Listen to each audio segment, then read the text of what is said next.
लाल button के दबा के चैनल को सब्सक्राइब करें और साथ में घंटा बजाओ नया वीडियो देखने के लिए।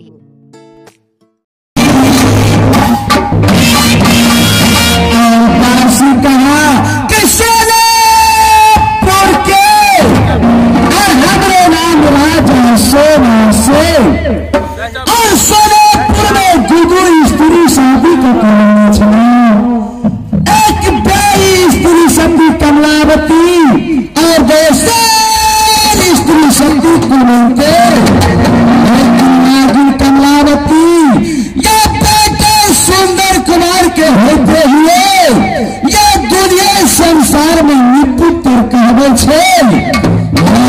के चलते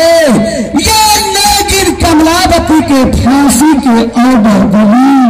लेकिन ये फांसी से उतर के या नदी गंगा जीव जात और कमलावती के एद्र से एक बेटी रिंची कुमारी के जन्म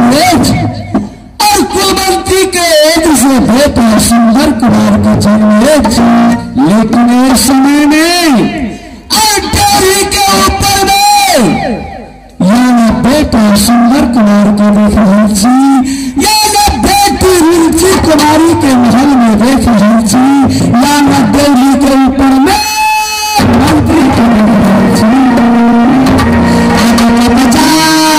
के बैठा लो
अपने भगवती अच्छे